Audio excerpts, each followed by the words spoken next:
ماریہ سلطان صاحبہ، گفتگو کا آغاز آپ سے کرنا چاہوں گا۔ بظاہر مشرق وسطیٰ میں اب میم سفارتکاری کے راستے بند ہوتے نظر آ رہے ہیں۔ اگر خدا نخواستہ ایسا ہی رہتا ہے تو صورتحال اور کتنی کشیدہ ہو سکتی ہے؟ جس نہج پہ اب ہم پہنچ چکے ہیں، اس سے زیادہ کیا کشیدگی ہو سکتی ہے صورتحال میں؟ کیونکہ اس وقت جو بھی ٹارگیٹنگ ہو رہی ہے وہ بڑی سوچی سمجھی ٹارگیٹنگ ہو رہی ہے، ایران کی طرف سے بھی، امریکہ کی طرف سے بھی بڑی حد تک۔ اس وقت جو مڈل ایسٹ کا جو اکنامک اسٹرکچر جو تیل کے ساتھ منسلک ہے، ابھی تک اس کے اوپر 100% ٹارگیٹنگ نہیں ہوئی ہے۔ اگر وہاں 100% ٹارگیٹنگ ہوتی ہے تو اس وقت جو دنیا کی تیل کی جو مارکیٹ ہے جو تقریباً 100+ کے اوپر ہے، تو یہ مطلب 126 سے لے کے یہ بھی اندازہ کیا جا رہا ہے کہ $200 فی بیرل تک پہنچ جائے۔ اس کی اسی طرح جو باب المندب ہے، اگر اس کے اندر ایران کی طرف سے بالخصوص ہوتی جو ان کے ایک طرح سے ہر اول دستے کے طور پر ان کو دیکھا جاتا ہے، اگر وہ بھی میدان میں آ جاتے ہیں تو یہ ایک ڈائریکٹ امپیکٹ ہے۔ دوسرا امپیکٹ جو ہے انڈر واٹر سی جو کیبلز جا رہی ہیں آپ کی سائبر کی، ان کے ساتھ ہے۔ اسی طرح UAE کے اندر اور GCC کے مختلف ممالک کے اندر بہت سارے جو آپ کے انٹرنیٹ کمیونیکیشنز، آپ کی ای کامرس، ان تمام چیزوں کی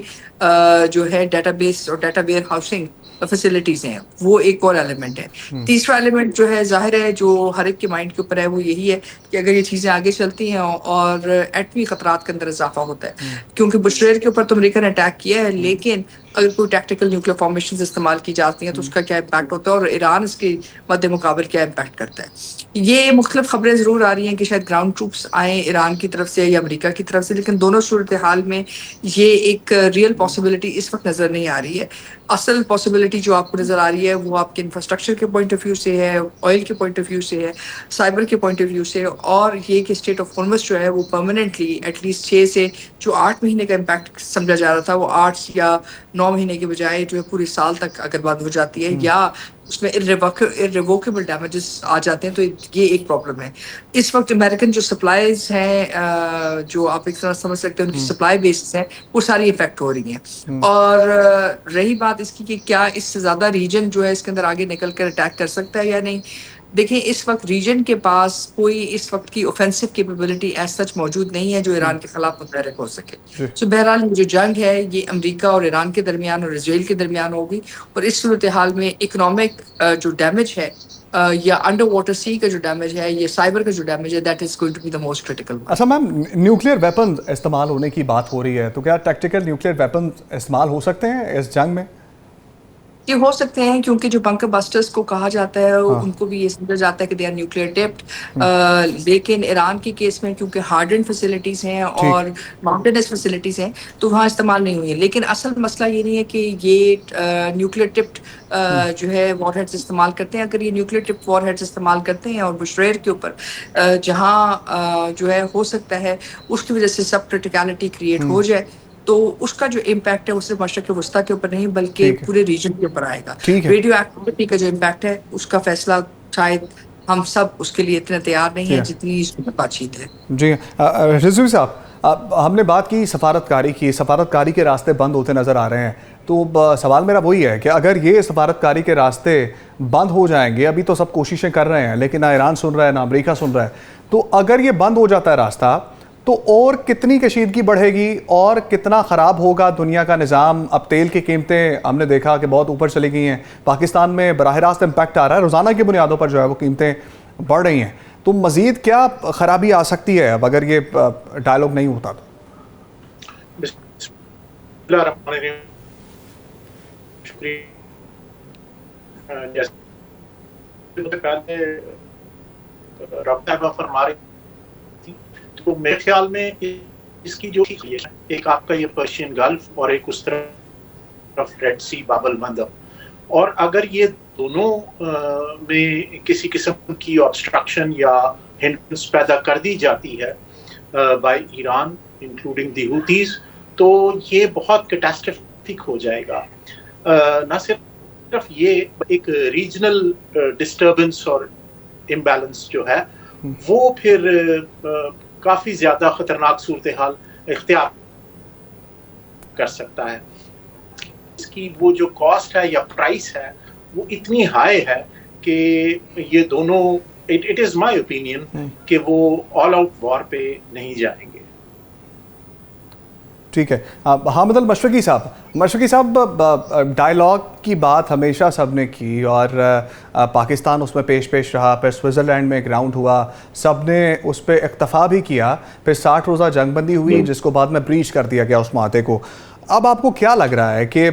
کیا یہ صرف ایک راؤنڈ ہے اپنی باتیں منوانے کے لیے دونوں ملک جو کر رہے ہیں, یا وہ 60 دن کی جو جنگ بندی ہے وہ پرولونگ ہوگی, آگے جائے گی, ایک دوبارہ ڈائلاگ کا عمل آئے گا, یا پھر واقعتاً طور پہ غصہ ہے دونوں ملکوں کو اور دونوں ایک دوسرے پر جو ہے وہ حملہ کرنا چاہ رہے ہیں, کچھ اچیو کرنا چاہ رہے ہیں؟ کچھ سمجھ آ رہا ہے آپ کو؟ دیکھیے عمر, سب سے اہم بات یہ ہے کہ اب سیز فائر تو مکمل طور پر سبوٹاج ہو چکا, اور بدقسمتی سے وہ سپوائلر جو اس ایم او یو کو خراب کرنا چاہتے تھے, ناکام کرنا چاہتے تھے,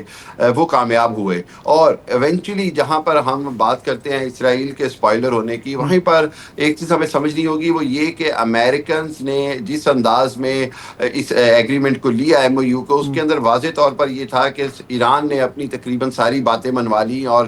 امریکہ کو اس میں کچھ حاصل نہیں ہوا. جو صدر ٹرمپ اس کو جس انداز میں کیش کروانا چاہ رہے تھے اس میں بھی ان کو ناکامی ہوئی. بدقسمتی سے ایران کے اندر بھی, آئی آر جی سی کے اندر بھی جو ہارڈ لائنرز ہیں وہ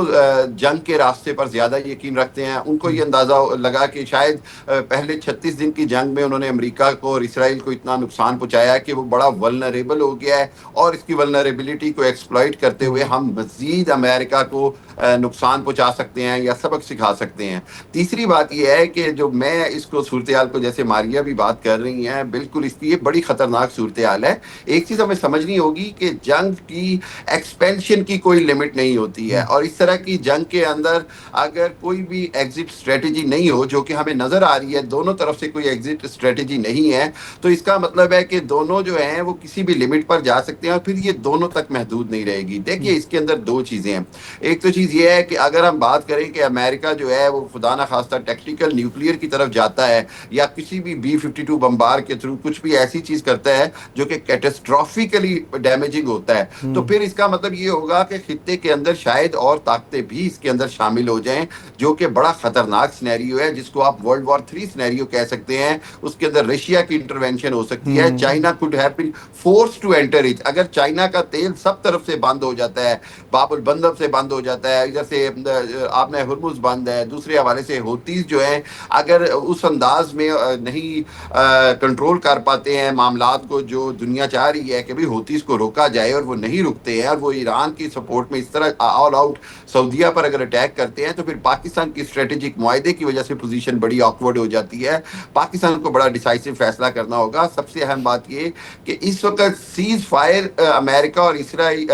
اور ایران کے درمیان کرانے سے زیادہ امپورٹنٹ یہ ہے کہ خدا نہ خواستہ اس کے اندر سعودی عرب اور ایران کی ڈائریکٹ کانفلکٹ شروع ہو جائے, جو کہ کسی بھی حالت میں خطے کے فائدے میں نہیں ہے, جو کہ اسرائیل کا جو گریٹر اسرائیل پلان ہے وہ اس کا حصہ ہے,